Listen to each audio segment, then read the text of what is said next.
Hi everyone, welcome back to First Chapter Sunday. Today I'm going to read to you the first chapter of the fourth book of the first series of Warriors. This book is called Rising Storm. Let's get started. Chapter 1. Warm shafts of sunlight streamed through the canopy of leaves and flickered over Fire's pelt. He crouched lower, aware that his coat would be glowing amber among the lush green undergrowth. Paw by paw, he crept beneath the fern. He could smell a pigeon. He moved slowly toward the mouth-watering scent till he could see the plump bird pecking among the ferns.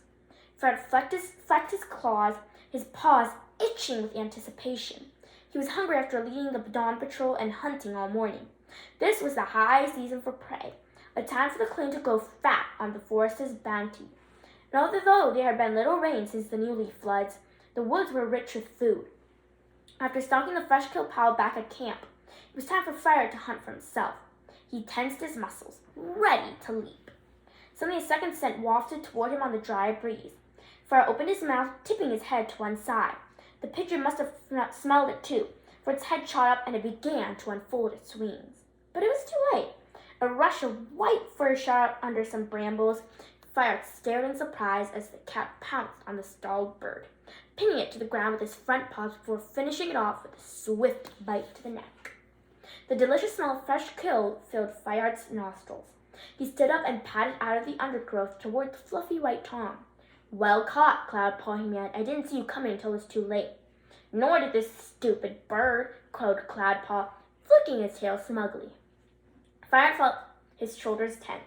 Cloudpaw was his apprentice as well as his sister's son. It was Fireheart's responsibility to teach him the skills of a clan warrior, how to respect the warrior code. The young Tom was undeniably a good hunter, but Fire couldn't help wishing that he would learn a little humility. Deep down, he sometimes wondered if Cloudpaw would ever understand the importance of the warrior code, the moon's old traditions of loyalty and ritual that had been passed down through generations of cats in the forest.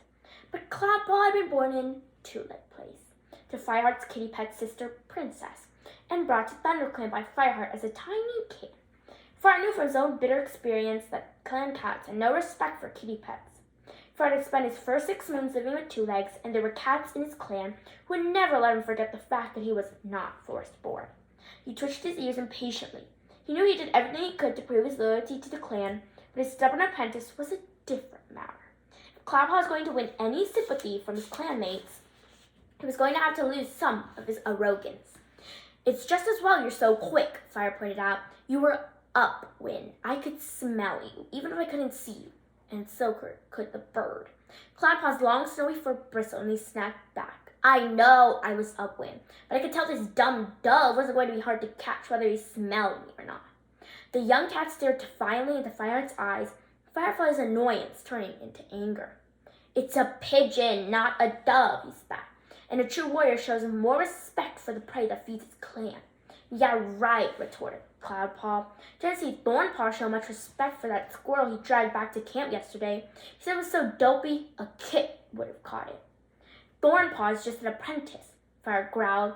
"Like you, he still has a lot to learn." "Well, I caught it, didn't I?" grumbled Cloudpaw, prodding the pigeon with a sullen paw.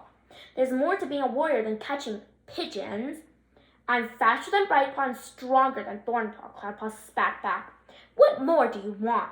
"Your den mates would know that a warrior never attacks with the wind behind him." Fire knew he shouldn't let himself be drawn into an argument, but his apprentice's stubbornness infuriated him like a tick on his ear. "Big deal.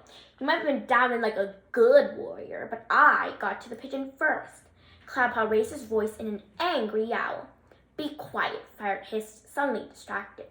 He lifted his head and sniffed the air. The forest seemed strangely silent, and Cloudpaw's loud meows were echoing too loudly through the trees. "What's the matter?" Cloudpaw glanced around. "I can't smell anything." "Neither can I," Fireheart admitted. "So what are you worried about?" "Tigerclaw," Fire answered bluntly. The dark warrior had been prowling through his dreams since Bluestar banished him from the clan a quarter moon ago. Tigerclaw tried to kill the ThunderClan leader. Fireheart had stopped him and exposed his long-hidden treachery to the whole clan. But no sign of Tigerclaw since. But Fire felt icy claws of fear pricking at his heart now as he listened to the stillness of the forest. It seemed to be listening too, holding its breath. Tigerclaw's parting words echoed in Fireheart's mind. Keep your eyes open, Fireheart. Keep your ears pricked. Keep looking behind you, because one day I'll find you and then you'll be crow food. Cloudpaw's meow broke the silence. What would Tiger Claw be doing around here? He scoffed. Blue Star exiled him. I know, Fireheart agreed, and only Star Clan knows where he went. But Tiger Claw made it clear that we'd not seen the last of him. I'm not scared of that traitor. Well, you should be, hissed Fireheart. Tiger Claw knows these woods as well as any cat in Thunder Clan. He'd tear you to shreds if he got the chance. Cloudpaw snorted and circled his catch impatiently. You've been no fun since Blue Star made you deputy. I'm not hanging around if you're just going to waste the morning trying to scare me with nursery tales. I'm meant to be hunting for the clan elders. And he dashed away into the brambles, leaving the lifeless pigeon lying on the earth. Cloudpaw, come back! Fireheart yelled furiously. Then he shook his head. Let Tiger Claw, the young mouse-brained idiot, he muttered to himself. Lashing his tail, he snatched up the pigeon and wondered whether to carry it back to camp for Cloudpaw. A warrior should be responsible for his own fresh kill, he concluded. Tossed the pigeon into a thick clump of grass. He padded after it and flattened down the green stalks to cover the fat bird, wishing he could be sure that Cloudpaw would return and take it back with the rest of his catch to the hungry elders. If he doesn't bring it home with him, he can go hungry until he does, Fireheart decided. His apprentice had to learn that even in Greenleaf, prey should never be wasted.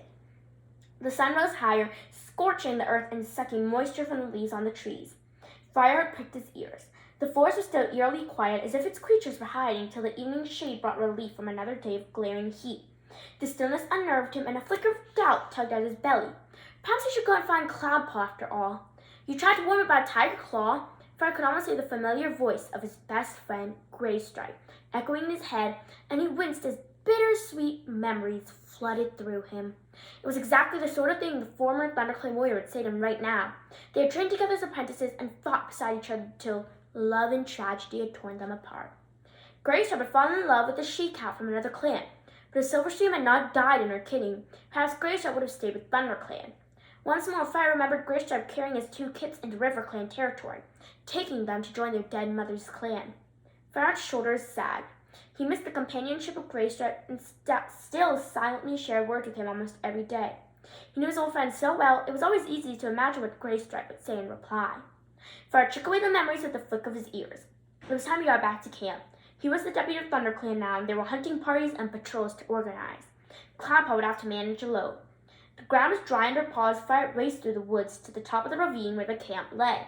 He hesitated for a moment and enjoyed the surge of pride and affection he always felt as he approached his forest home. Even though he had spent his kit hidden in Two-Leg Place, he had known since the first time he had ventured into the forest that this was where he truly belonged. Below him, the ThunderClan camp was well hidden by thick brambles. Bounding down the steep slope, Fireheart followed the well-worn path to the gorse tunnel that led into the camp. The pale gray queen, Willowpelt, lay at the entrance to the nursery, warming her swollen belly in the morning sun. Until recently, she had shared the warrior's den. Now she lived in the nursery with the other queens while she waited for her first litter to be born. Beside her, Brindleface affectionately watched her two kits as they tussled on the hard earth, scuffling up small clouds of dust. They had been Cloudpaw's adopted littermates.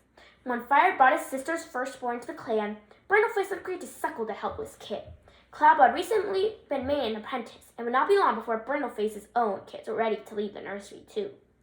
A murmur of voices drew Fireheart's gaze toward the high rock, which stood at the head of the clearing.